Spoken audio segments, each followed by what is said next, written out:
नमस्कार, हमारे नए वीडियो में आपका स्वागत है।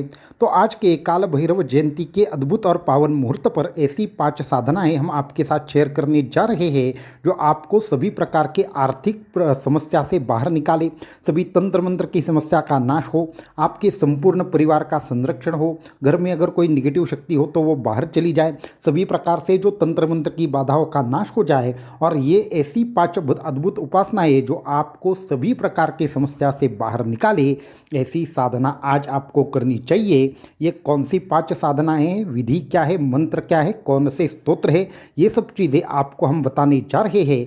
इसके लिए हमारे इस वीडियो को एंड तक जरूर देखें, साथ में ही हमारे चैनल को सब्सक्राइब करें, वीडियो को लाइक करें और ज़्यादा से ज़्यादा लोगों तक इन्हें पहुँचाएँ। तो वीडियो को शुरू करते हैं। तो काल भैरव जयंती, तो काल भैरव जी एक ऐसी अद्भुत देवता है जो सभी प्रकार से कर्मों का लेखा जोखा देखते हैं। सभी प्रकार के जो कर्म है उसका फल देने वाले जो देवता है वह काल भैरव जी है।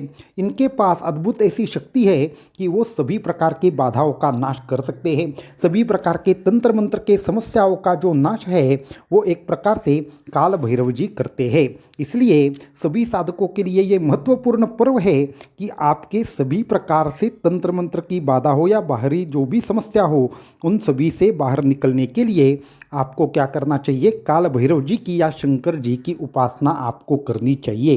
तो ऐसी कौन सी 5 उपासनाएं हैं, तो एक एक समस्या के हिसाब से हम एक एक उपासना बताना चाहेंगे। तो आज शिव जी की हो या काल भैरव जी की हो, इन दोनों में से कोई भी उपासना आप कर सकते हैं, क्योंकि काल भैरव जो है वो एक प्रकार से शिव जी के ही अंश है, शिव जी के ही अवतार है। इसलिए आप शिव जी की या काल भैरव जी की उपासना कर सकते हैं। हम सभी साधकों को ये हमेशा कहते हैं कि आपके पास अगर जो भी समस्या हो उसमें अगर बहुत ज़्यादा हद तक कर्ज हो, आपके पास बहुत ज़्यादा हद तक एक प्रकार से आर्थिक आय में कमी हो, तो आपको क्या करना चाहिए, आज के दिन शाम को आपको 1 घंटे का समय निकालना है। तकरीबन 7 से 8 के बीच में जो भी समय आता है आपको वो निकालना है, या रात्रि काल में 7 बजे के बाद कोई भी आपको एक जो विशेष मुहूर्त है वो चलेगा। आपको करना ये है, दारिद्र्य दुख दहन स्तोत्र जो है उसके आपको कम से कम आज 21 पाठ करने हैं। ये आप दिन में कभी भी कर सकते हैं, लेकिन विशेष फल प्राप्ति हेतु आपको क्या करना है, दारिद्र्य दुख धन स्तोत्र के कम से कम 21 पाठ आज आपको रात को करने हैं, या शाम को 7 बजे से लेकर 11 बजे के बीच में आपको करने हैं। ये पहला उपाय हुआ कि जो आपको सभी प्रकार के एक प्रकार से दरिद्रता से, आर्थिक समस्याओं से, आय कम हो, कर्ज ज़्यादा हो, कर्ज कम नहीं हो रहा हो, तो आपको क्या करना है, ये साधना करनी है। इसके साथ में एक मंत्र का आपको जाप करना है। वो मंत्र है ओम श्रीम काल भैरवाय नमः। ओम श्रीम काल भैरवाय नमः। इस मंत्र का आपको कम से कम 11 माला जाप करना है, परंतु ये दारिद्र्य दुख धन स्तोत्र के पहले और बाद में ऐसे आप माला का एक प्रकार से पाठ कर सकते हैं। तो ये पहला उपाय हुआ। अब दूसरा उपाय हम बताने जा रहे हैं कि जो लोग हमेशा तंत्र मंत्र की बाधाओं से परेशान हो, आपका अगर कोई पैसा रुका है, फंसा है, या फिर बाहर आपका पैसा ऐसा है जो आ नहीं रहा है, तो आपको ये उपाय करना है।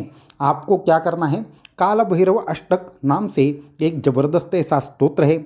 उस स्तोत्र को आपको क्या कर लेना है, आपको 51 बार उसका पाठ कर देना है।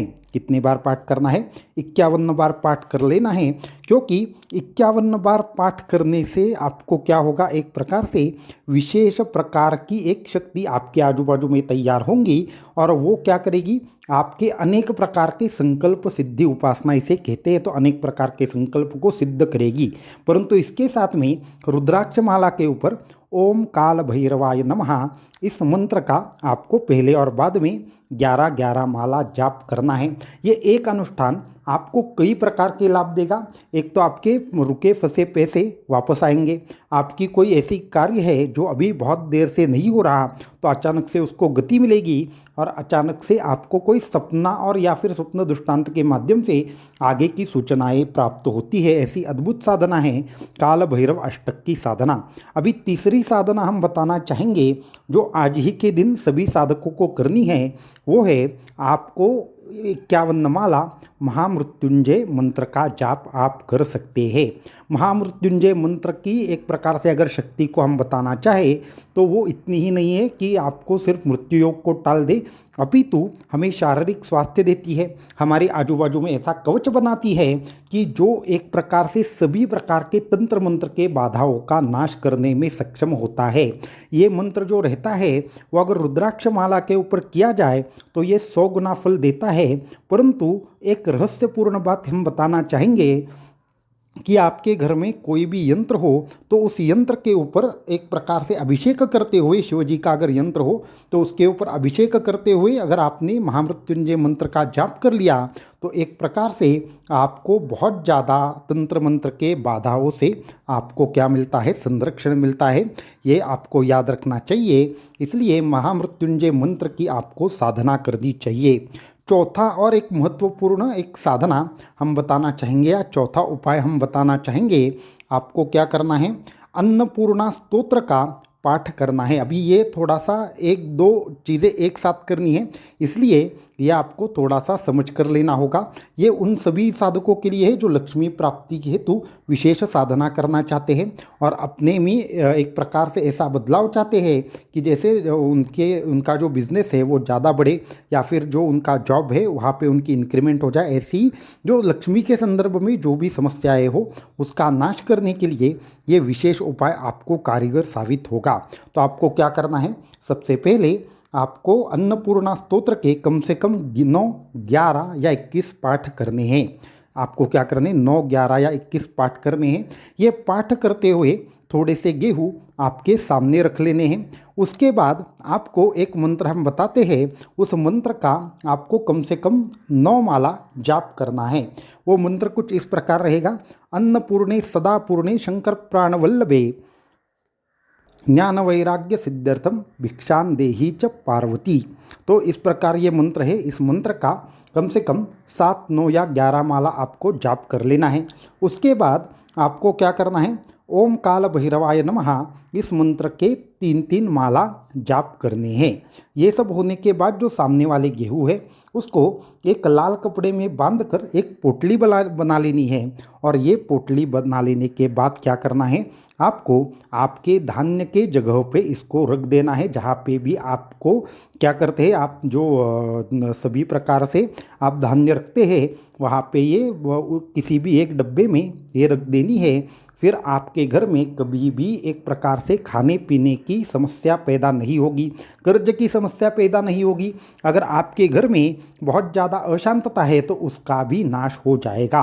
और अब आखिरी उपाय हम बताने जा रहे हैं, वो सभी प्रकार से आपके घर का संरक्षण करेगा। सभी प्रकार के बाधा अगर घर में है, निगेटिव शक्तियाँ अगर में है तो उसका नाश करेगा। तो वो उपाय किस तरीके से करना है, आपको सामने थोड़ा सा पानी लेना है।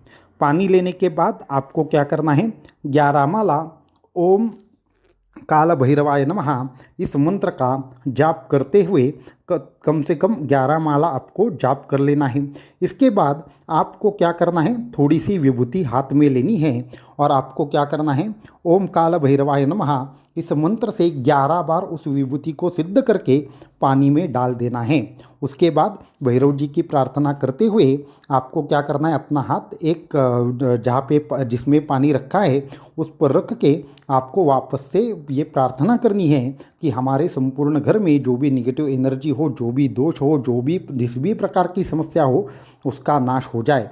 इस तरीके से सभी प्रकार से आप जब करेंगे तो आपको क्या करना है, उसके बाद उस पानी में थोड़ा सा तुलसी पत्र डालकर थोड़ी देर वैसे ही रहने दे और उसके बाद वो जो जल सिद्ध हो जाएगा उसमें थोड़ा सा गोमूत्र मिलाकर संपूर्ण घर में आज रात को आप छिड़क दे। और ऐसे ही ये पानी है वो आगे 2 या 3 दिन तक आप क्या करें, रोज़ शाम को छिड़के। ऐसा करने से आपको इस तरीके से एनर्जी की एक प्रकार से आभास होगा घर में कि आपके घर में संपूर्ण संरक्षण कवच है, ये आपको संपूर्ण तरीके से कहीं न कहीं पे अंदर से ये अनुभूति आएगी। और जो निगेटिव शक्तियाँ हैं, जो निगेटिव कोई भी ऐसी चीज़ है अगर आपके घर में है तो वो बाहर चली जाएगी। तो ये से 5 उपाय जो हमने बताए उसमें से जो भी उपाय आपके लिए योग्य लगे वो आप ज़रूर करें। इसके साथ में एक महत्वपूर्ण बात है कि अगर आपको इतना ज़्यादा समय नहीं है तो कम से कम आज, जैसे हमने कहा कि घोर कष्टोद्धरण स्तोत्र, जी माफ़ करें, आपको जो दारिद्र्य दुख दहन स्तोत्र है या फिर ओम काल भैरवाय नमः इस मंत्र का जाप है, इनमें से एक उपाय जरूर करें ताकि आपको सभी प्रकार की समस्याओं से राहत की अनुभूति हो। अवधूत चिंतन श्री गुरुदेव दत्त।